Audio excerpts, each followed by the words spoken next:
I prvo smo ljudi, znači, ja ću vam danas pokazati još jedan mod, zove se Hovling mod.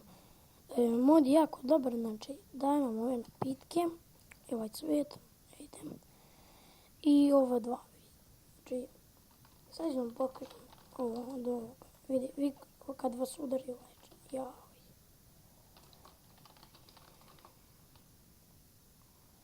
Sad sam se malo zbunio. Znači, sad kad vas udari ovaj vuk, treba da me udari. Sad, ovaj će me sad ubiti. Ne. Znači, on kad vas udari, vi ćete da se infektirate. Ima ljudi još jedan način. Ne treba on da vas udara. Vidite sad, vi kad stavite time set night.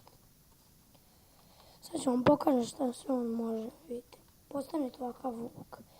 Imate jump i brzo trčanje. A i imate, kada kliknete K, imate kao ovo da dodajete ovo da night vision i leap. Ja uvijek stavite ovo uvijek da vam ne bi leap onako išao deociju.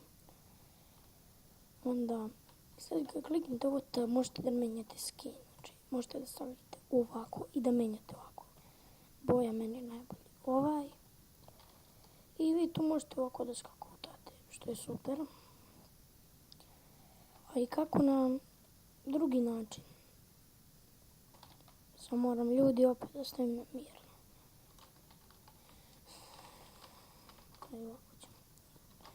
Game od 0. Kad popijete ovaj napitak, nemojte nigde blizu. Znači, dobit ćete otrov, ali više nećete postati vuk. I kako onda da se onako, morate napraviti jedan napitak, ja vam to ne mogu da dobijete u knjigu. I ovdje pravite te napitke. Znači, ne bi vam pokazivao zato što vi to sami, zato što nisam, nekako mi ne radi ovo, pa ne znam kako. I vidite, vi kao ćete imati taj otrov. What the fuck? I imate ova dva napika, znači. Sada možete prvo ovo popijeti i onda ovo. I sad kad padne mrak. Sad i opet postanete vuk, vidite. Ostane vam taj skin. Super. I to je bilo to što se tiče ovog klipa, vidimo se u sljedećem. Poz.